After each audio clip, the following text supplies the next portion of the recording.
Thank you all for being here for brunch. Most importantly, thank you for joining me. My name's Kent Lassman, and I'm so happy that you're here with me to welcome our newest prize winner for the Julian L. Prize, Professor James Otteson. He teaches business ethics at the McDonough School. That's at the University or Notre Dame University. It's the Mendoza School. Mendoza School, excuse me. My dean might see this. Your dean might see this? You never know. We're going to send it far and wide. Yeah. Notre Dame University. Always got to remember the university comes at the end of that one. No, it's the opposite. University of Notre Dame. Are you kidding? It's the Mendoza School of Business at the University of Notre Dame. All right, here's the questions.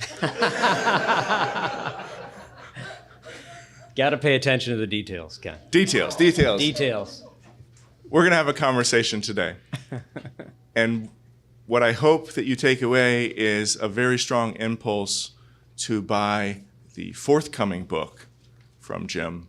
But before we get into the talk about that, we're just going to find out what he does and how he gets into the field that draws him to the attention of people in Washington, D.C.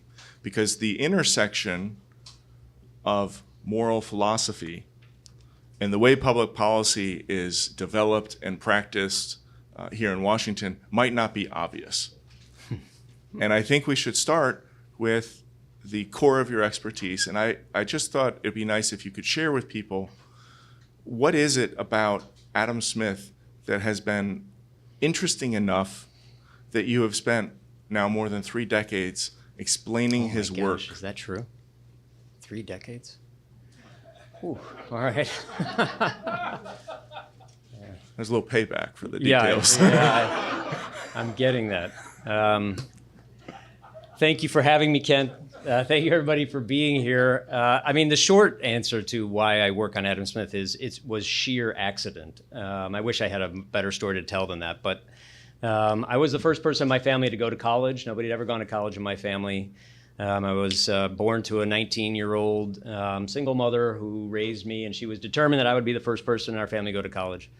I did go to University of Notre Dame as an undergraduate, but getting to college, I didn't really know what college was about. I guess I thought that, this is back in the day, but I thought that there were only 2 things you did when you went to college. Either you became a doctor or a lawyer.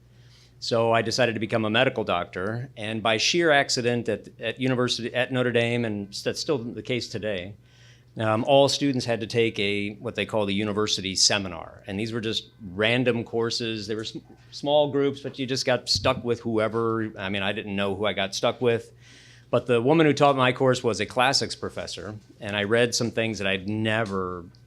There weren't a lot of books in my house growing up, but we read Homer's Iliad. We read some Plato, and I remember reading it. I just thought these things were amazing. In any case, at the end of the semester, she said to me, well, so what are you going to study? And I said, I'm pre-med. And she said, oh, that's interesting. Do you like those courses? I said, yeah, they're fine. And she said, but you really seem to like some of the stuff we're reading. I was like, yeah, this stuff's awesome. And she said, well, we have a whole program that you can major in. It's called the Program of Liberal Studies, which is kind of the great books program at Notre Dame. And so I accidentally fell into that. So I majored in that, I won't tell you all the blow-by-blows, but I had no intention of getting a PhD, even going to graduate school. These things weren't on my radar. My senior year, March of my senior year, do you all remember March of your senior year, you're supposed to have things figured out, what you're doing. I didn't know what I was going to do. I had taken the LSAT, and I did all right on it, and I had applied to some law schools sort of as a default because other people were. But I had to meet with the advisor in philosophy because I had picked up a philosophy double major. And I'd never met this guy before, and he had me in his office for 15 minutes in March of my senior year and said, so what are you going to do when you graduate? And I said, I guess I'm going to go to law school. And he said, okay. He said, well, you did pretty well in your philosophy classes. And I said, yeah, thanks. And he said, you ever think about going to graduate school in philosophy? And I laughed. I'm like, well, no, why would anybody do that? And so he said, well, I happen to know of a terminal master's degree program in philosophy at the University of Wisconsin in Milwaukee. Now, if you don't know the backstory about that, the state of Wisconsin had decided to make, so they had a PhD program in philosophy in Madison, but they decided to create a second PhD program in philosophy in Milwaukee. And they put all this funding into it, built up the faculty, had this PhD caliber faculty, and then they decided to pull the plug on it. So they had all these faculty, but no PhD program. So they had this fantastic master's degree program. And he was friends with somebody in it. And so right there while I was in his office, he called, right in front of me, he called up his friend and said, do you have any spots left? This was March. They went back and forth a little bit. He hung up the phone. He said, okay, if you fax to him, this tells you how old I am. If you fax to him your GRE scores, I'd taken the GRE, send your GRE scores and your transcript, they'll give you a teaching assistantship. So they don't have any more fellowships, but they have a teaching assistantship. And I said, I don't know what that is, but okay. And he said, yeah, it means you're going to be helping a professor teach introduction to philosophy for a while, taking some classes, et cetera. And then they were going to pay you $11,000. I said, $11,000 to study philosophy? So I did that. From there, I went into the University of Chicago. So let me bring this story to a close. At the University of Chicago, I was studying, my philosophical hero was David Hume. Loved Hume, wanted to write on Hume, but everybody wrote on Hume. So there are a million people writing on Hume, and I was sort of looking for an angle that would be different. And I discovered that Hume had been friends with Adam Smith. Now, when I was an undergraduate, I'd read a little bit of The Wealth of Nations, but I didn't really remember much from it except the invisible hand phrase. It really wasn't much. But I thought, well, any friend of Hume's is a friend of mine, so let me look into this Adam Smith guy a little bit. And I discovered that he had written this other book called The Theory of Moral Sentiments, which I had never heard of. Nobody had ever mentioned that to me in my entire undergraduate or graduate career. So I thought on a lark, I'll read that book and just see what's in it. So I read that book and was amazed at that book. It was so full of deep insights into human psychology, I thought, and was really inaugurating a kind of a new field of moral philosophy that I thought was neglected.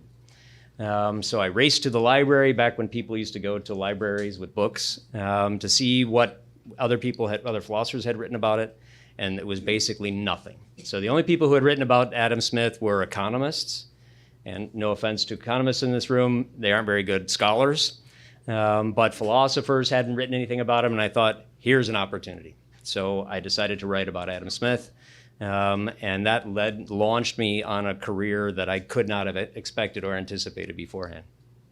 And it's been brought me all the way here today. Along the way, you've been a builder, and I alluded to this last night. You've built programs, just like that program you described was built in Wisconsin. At Wake Forest, you've developed these curricula, and you've attracted other professors who are good at teaching.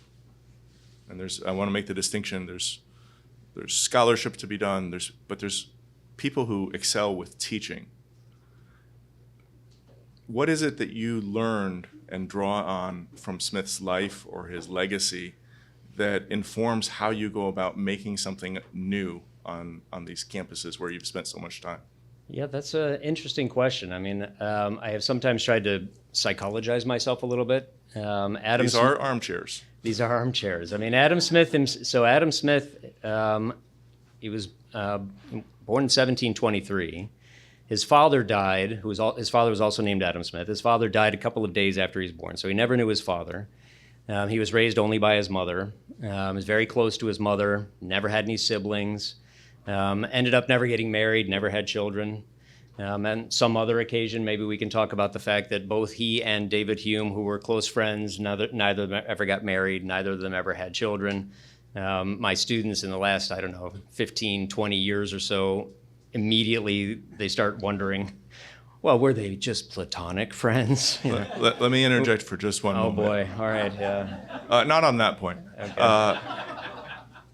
Jim's most recent book, I'll buy a copy for the first person who can raise their hand and tell me, where was Adam Smith born? Anyone? Ryan. Kirkcaldy, Scotland. Thank you. One Well book done. coming your way. Well done. Please continue with your story. In any case, so he dedicated his life to being a professor. He also dedicated his life to being a friend and a son to his mother. But one of the things that I admired about him was that he wanted to spend time thinking hard about what constitutes a life well lived for human beings, and what are the institutions that support that. So I think of the birth of what we now recognize as economics. I mean, there was no field called economics in the 18th century. It wasn't called that until the 19th century. But I think of it as really trying to understand what is the nature of human beings, what is the nature of the human condition, meaning the situation in which we find ourselves, and how can we figure out how to sort of muddle through, given all of our virtues and our vices, but how can we muddle through to improve the lives of human beings? And I see him trying to figure that out in the theory of moral sentiments. He's also trying to figure it out in the Wealth of Nations. And I think that's inspiring. And so that notion of, well, what can we really know about human nature? What can we expect of human beings? What can we hope for from human beings? And what kinds of institutions do we need to support, to encourage, to protect a just and humane society? That's really been the theme throughout all of my work. And the programs, you asked me about the programs that I have built and the curricula that I've worked on have been trying to give students not just an opportunity, but really a serious demand that that's what they should expect of themselves too. Whatever field you go into, you should always be asking yourself, why am I doing this? And why is not just, it'll get me something in a month or a year, but there's an exercise I give my students. I invite you to do the same thing. I call it the view from 120. And the view from 120 is, imagine yourself at the end of your life. So think now, you're at the end of your life, you're 120 years old, looking back on the life you led. What kind of a life do you want to have led, such that at that point, you would say, that was a life worth having been led? And if you think hard about that, that's a sobering thing, but it's also a clarifying thing. What kinds of things then will you look back on and say, I spent too much time doing that, it was a waste of time? Or I didn't spend enough time doing this. That's what where I really should have put my attention and my focus. For undergraduate students and for graduate students, I think that kind of perspective matters. And if whatever field they go into, I teach in a business school. I'm a philosophy PhD teaching in a business school of all things now. But in the business school, I tell them that too. You're learning a lot of technical knowledge. You're learning all kinds of technical knowledge about finance, about accounting, about marketing, et cetera. But don't ever let go of that question of why and relate it to a sense of ultimate purpose. And what I have been very gratified to see is that students are desperate to do that. We expect far too little of our undergraduate students. When you challenge them to defend the life they're leading, the choices they're making. I mean, already at the age of 18, 19, 20, you're beginning to make decisions. You're saying yes to some things, you're saying no to some things. You're engaging in behaviors that are leading to conventions, that will lead to habits, that will ultimately become your character. So you need to think about that now. What kind of a person are you leading yourself to become? And when you challenge students like that, and if you say, let's read some really hard books that people have read for 2,000 years because they might tell you something about yourself and about your situation you didn't realize, they rise to the challenge. Even business students, when I say to them, shouldn't there be some moral purpose that you think you're serving through what you're doing in business, not afterwards? Now this, ladies and gentlemen, Kent, this is something that I will insist on. A lot of business students will say, well, what I'm gonna do, this is when they're 18, 19, 20. What I'm gonna do is I'm gonna make millions of dollars and then retire at 50 with my millions and then give it away and do good things with it. And I say that is a terrible plan. Do not do that. Because first of all, if you spend 20 or 30 years doing some specific thing, if you dedicate your life to a specific thing for 20 or 30 years, that's not a step on the road to what you're becoming. That's who you are. You have now become that. So if you think you're going to flip some switch and suddenly become a different person, you won't. But the other mistake I think that makes is that people think that the good you can do is only when you stop engaging in your professional activity. You need to find a way to do good in the world, to create genuine value in the world, in what you are actually doing. If there's no value that you're creating in what you do on a day-to-day basis, then you need to quit and find something else. It is not the thing for you. You should be able to connect everything you do on a daily basis to the ultimate goal you see as the kind of person you want to become. And if you can't do that, then do something else. So that's, I teach at a university. We, like every university, even some nonprofits, we're very glad when business people and others give us donations and charity. They have money, sure, that's all great. But when you want to think about a life well lived, there should be an integration of your moral values, the kind of person you want to become, and the thing you're doing as a professional. They should be united. It almost sounds as if if I were to collapse it all, because I'm simple, you're talking about living a life of service. So I can be of service if I'm providing something of value to you. Now that is typically the type of word that comes out of social thought, not out of business schools. But it's also the same language of Hayek and Smith and everyone else that talks about free exchange. Am I wrong there, or is that a linchpin idea to help people get their arms around this? Yeah, I would say that's one part of the equation. Great. Because, may I quote Adam Smith? I sure hope so. If you've all heard this quote, say it with me. It is not from the benevolence of the butcher, the brewer, or the baker that we expect our dinner. We address ourselves not to their humanity, but to their self-love. And we never talk to them of our needs, but of their advantages. Remember that phrase, that passage? It's right in the second chapter of the first book of the, so even if you only read a little bit. Just read a couple chapters in. Karl Marx read that, at least that far. Now, when you think about that, it's not from benevolence, terms like self-love, their advantages. That sounds, and it can sound, and this is how Marx took that, as, well, there it is. There's the smoking gun, right? In the 20 pages into the ur-text of capitalism, even though the word capitalism never appears in the Wealth of Nations. That's Marx's word, not Smith's.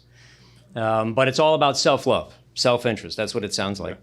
I don't think that's what's going on with Smith in that passage or in his entire argument. And this relates to your question. So what I think is going on is, what Smith is saying is, if you expect your dinner from the butcher, the brewer, the baker, by addressing humanity, what that's really saying is, I want the bread, the meat, the beer, because I need it, because my family needs it. So give it to me out of a sense of common humanity.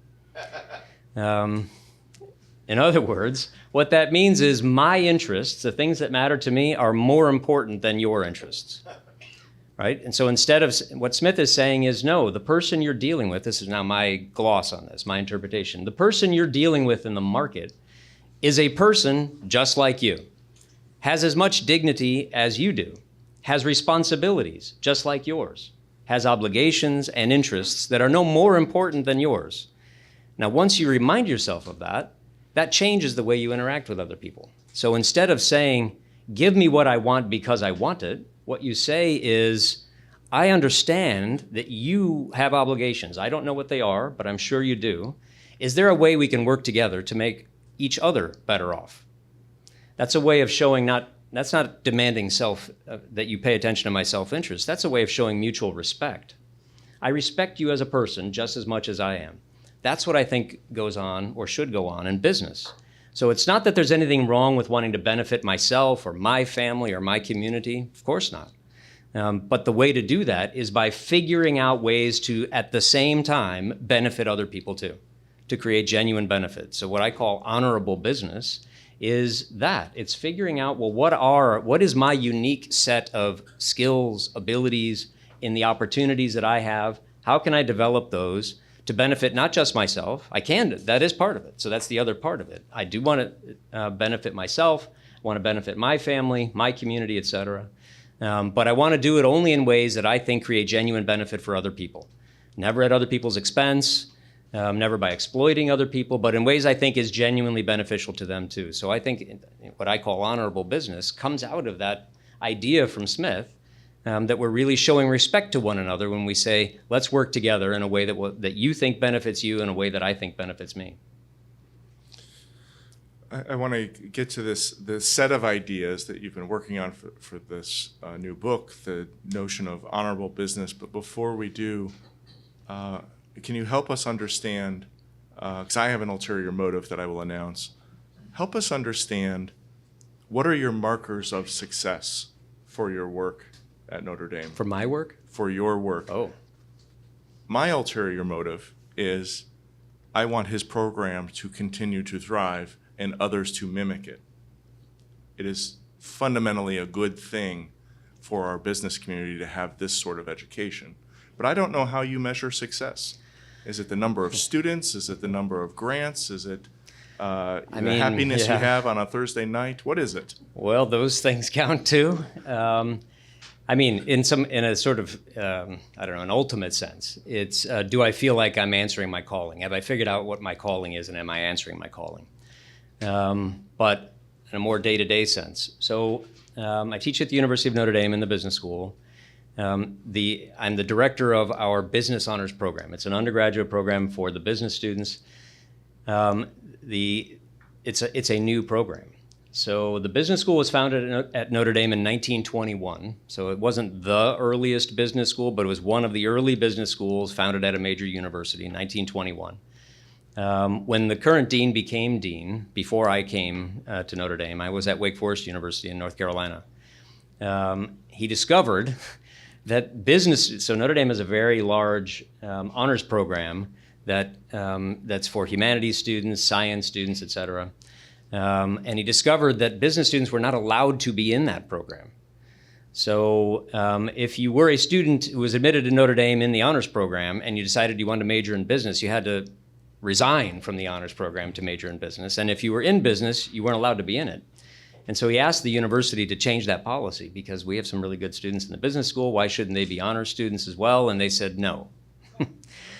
So he, being something of an entrepreneur and a bit of a visionary, I'm not afraid to say, he said, well, we'll start our own. So I came to Notre Dame in 2020, right in the height of the dark days of COVID, if you remember those days. And part of my reason I was recruited was to help the business school figure out what a honors program in a business school at a place like Notre Dame would look like. And so I was delighted. So a moral philosopher being hired into a business school, that already is a very strange thing. By the way, my faculty position is technically in the marketing department. I don't know anything about marketing. That's rich, and I just love it. Yeah. But in any case, so I said, well, look, if I'm going to be the head of this program, and if I were to design it, what it's going to focus not just on GPA. So most honors programs are basically just GPA. The top 5% or 10% of GPAs, you're automatically in. It's something very nice on your resume. Maybe there's a dinner every now and then, maybe a speaker. And I said, no, let's expect more of our students. Let's do more than that. Let's have a multi-year program that we think of as something like a comprehensive formational community, where it's not just about your GPA. It's also what kind of person are you. And so we developed a whole program that made a lot of demands on these students, and we presented it to the business school, and some of my colleagues, bless their hearts, said, yeah, business students aren't going to care about all that stuff. I see the word virtue all over the place. We don't know or care about any of that. And I said, well, okay, but maybe we can run an experiment. Let's see. Well, so we now have, so that was in 2021 we started, now it's 2025. We now have more than half of the entire eligible class applying to be in this program. So we have about 6 times as many applicants as we can accept. And that is a big, and why is that? So after the first year, we had about 100, we could only accept 60 students. We had about 110 applications for the very first year when nobody really knew what the program was. But that's gone up every single year. So now we're more than half of the entire class is applying to be in the program, which means to me that the other students who are already in the program are saying, yeah, this is something that everybody else should be in. So they're talking to each other. So I take that as a sign of success. It's hard to, you can give the numbers of applications, but I think it's really because students see this as speaking to something important to them. They want, how will our business life look different 25 years from now when you're 120? Oh, yeah. The trajectory of this success is really phenomenal. But what is it going to look like in America? I don't know, Ken. I don't know. Well, you've got people here that are going to help you, so paint us a picture. What I hope happens, Yes. is that I tell our students that when you graduate, I want you to become ambassadors to the world of the kind of vision we have for an education. So my book is about I'm working on this notion of human dignity, and one of the aspects of human dignity, I think, is treating oneself and viewing oneself as a being of dignity, which means that there are plenty of things you could do that you should say no to. And I would view it as a sign of our success if there are students who say there are right ways to do things and there are wrong ways to do things. And when we're doing something right, including in business, we know it's right and we can explain why it's right, but we're also not afraid to publicly defend that. I think sometimes business people are their own worst enemies because they too, have you heard this phrase, giving back? It's one of my pet peeves. So think about, if I may, I'll give you an analogy to just consider for a second. Think of these two professions, medicine and business. So they share many similarities. Both of them are professions, first of all. They have specialties, subspecialties. In both cases, you need a lot of technical knowledge in order to succeed. You may need years of experience before you're successful. You may have a lot of failures along the way. And in both cases, if you are successful, you might make a lot of money. So in all of those ways, and maybe some others, they're very similar. But think how differently the wider culture views those two professions. Nobody says to the medical doctor, nobody says to the surgeon, well, now that you've made your money, you need to give back to society. But they say that to business people, don't they? So businesses are expected to give back. Well, now, if you think when you were a kid, if your mother told you need to give that back, what does that mean you did? It means you did something wrong, you took something that didn't belong to you, and you need to make up for it. Well, so does the fact that people ask of business and business people that they need to give back, does that imply that people think that if you're successful in business, I might not know exactly what you did wrong, but I know you must have done something wrong, and you need to make up for it, you need to atone for it like a sin. So my view about that is that if that's the way you approach business, or if that's what you think about what you're doing in business, then you should do something different. But if you think that your success in business is done honorably, where you are improving your own situation only by improving the situation of other people, using your unique set of skills and abilities, then stand up and defend that and say the work I'm doing is benefiting the world in what I am doing, and lay it out. Have the courage of your convictions. And so I would view that as a success if more people say, I am actually improving human lives, and here's how I'm doing it. We're going to talk about your book, but this gives me a chance for our second giveaway. Jim used a word a few minutes ago, calling. It's not a word that's often used in Washington, D.C. We think of the professions here differently. We talk about them differently. Anybody here can raise their hand and tell me the author of the following book? I'll buy it for you. It's by a theologian and moral philosopher. It's called Business as a Calling. Roger and Todd are both on my board of directors. I think I just walked into a cul-de-sac. Either one of you two characters. Michael Novak. Write it down, because Todd gets the book and all of you have a chance to go to Amazon. Let's talk about the work that you've been doing. You used the phrase human dignity. That's central to the title, the working title that was shared with me. But the subtitle is what I want to ask you about. The book that you've been working on is called Human Dignity: Surprising Implications for Taking a Key Idea Seriously. What are some of those surprises? What is it that should surprise us? Doesn't everybody know what dignity is? No, they don't. Why is that? No. How does that work? Dignity is one of these words that's everywhere and used for all kinds of things. And so one of the reasons I decided to investigate a little bit and think hard about it is that in some ways I think the concept of human dignity is sort of the moral North Star that gets invoked in lots of different disciplines. In business ethics, it's all over the place. In development economics, it's all over. In policy, people use this term.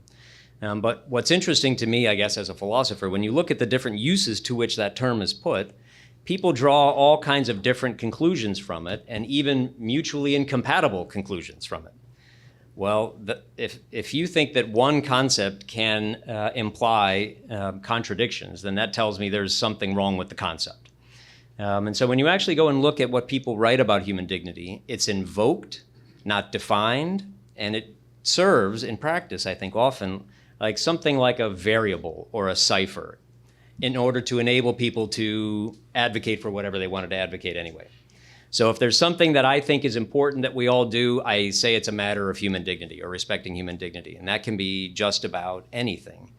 So one of the surprising implications, so I draw out a lot of them. I want you to read the book. You can read the book. But one of the implications, I think, of a conception of human dignity that actually withstands some scrutiny, which is, and I'll let this cat out of the bag. So I think it has to do with what I call moral agency. If we're going to talk about human dignity as opposed to the dignity of other kinds of creatures, there has to be something unique. There's something qualitatively different about human beings, in virtue of which they have dignity, from other kinds of creatures. And I think of it as moral agency. And what that means is human beings are able to make, so they can envision different courses of life for themselves, they can deliberate on those, and then they can choose. So they're not determined to act by things around them or even things inside them. They can make free choices about the kind of life they want to lead. But the other piece of that, and here's what I think is surprising, it shouldn't be surprising. Maybe it's not surprising to you, but if you read the literature about it, this doesn't get mentioned. What's the other side of the coin of freedom? It's accountability. If you are the sort of person, the sort of creature that can make free choices and exercises the ability to make free choices, then that means you're also accountable for those choices in a way that other creatures are not. And accountable means you're responsible for them, so you're actually choosing the consequences as well, not just the action today, but the things it leads to, you're choosing those as well. And showing respect for you is showing respect for the fact that you chose not just that act, but the consequences.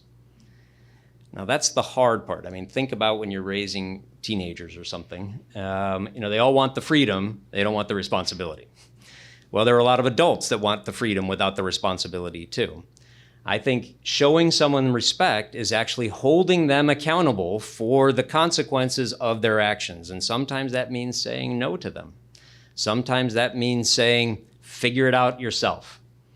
And I think if we treat human beings, adult human beings, as if they were not free moral agents who can give an account of what they did and can be held accountable for it, I think that's not showing them respect for their dignity.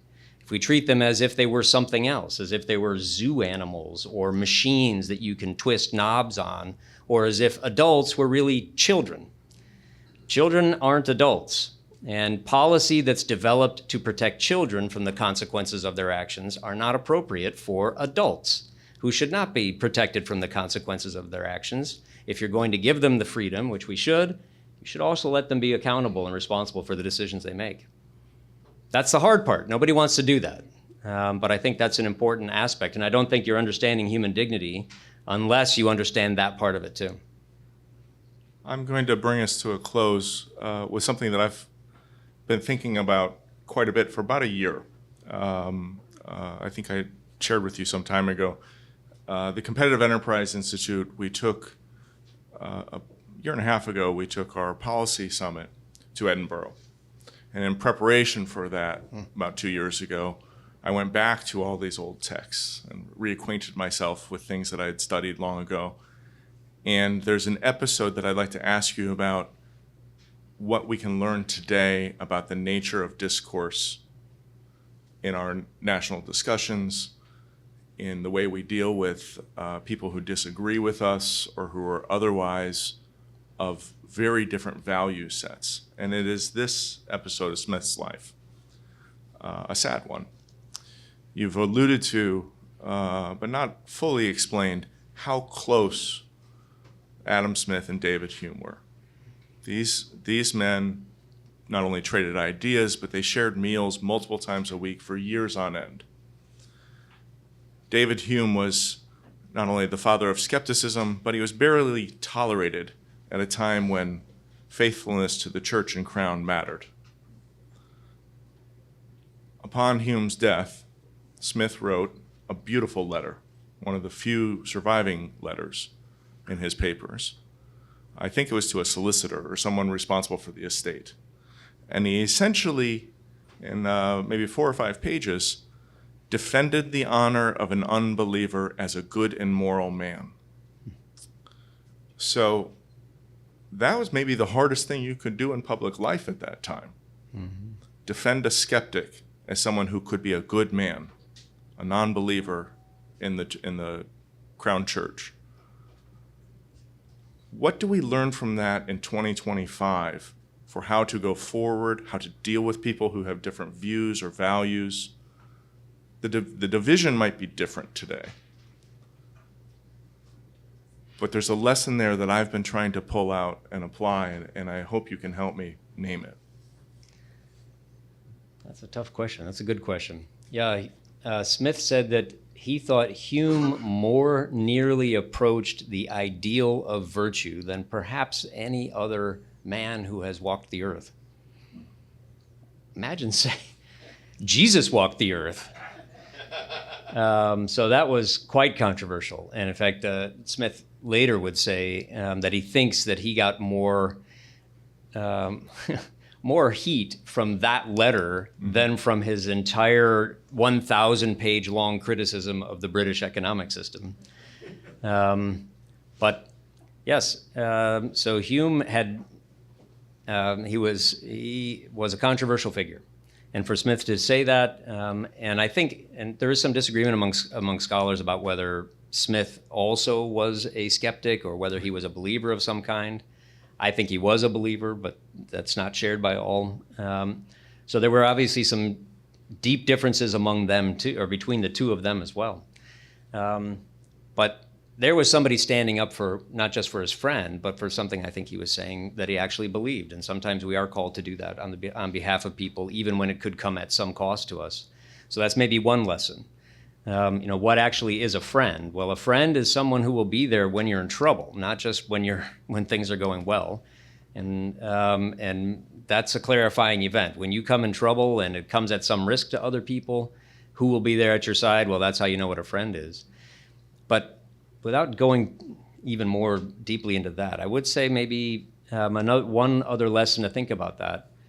We live in polarized times. That's not any news to any of us. And maybe these divisions are growing and intensifying in various ways. And we've seen some examples of things being taken to the extreme just recently.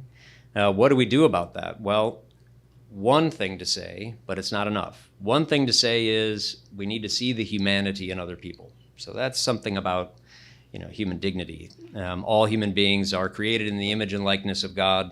All human beings have dignity, even people who disagree with you deeply. But the other part of it, which I think is maybe harder in some ways, is not just asking people or reminding them that they should see the humanity in others, but also allowing other people to see the humanity in you. That's harder.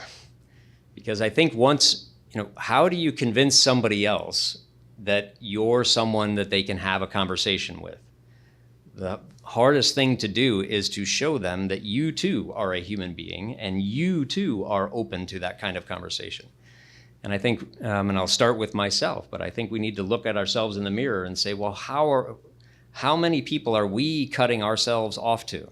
How many people's lives could we enrich in various ways that we won't allow ourselves to because they are this sort of person or that sort of person, or they've said this or said they think this? So I think the hard work of respecting human dignity begins with ourselves and making ourselves the sort of person who is willing to exhibit the humanity we want to see other people in other people, and we want other people to see in us. That's a hard lesson. It's an important lesson. And I think it's where we'll end, giving people something to go forward with. Would you all help me and thank Professor James Otteson? Jim's with us for the day. Thank you very much. Thank you. Thank you. He is going to be available for at least a few minutes. I know if you have private questions, we will be recording this and putting it online, making it available for you to share with your friends so that it somehow, through the magic of the internet, it does make it to his dean. Thank you all. With this, we're going to conclude the program. Thank you. Thank you.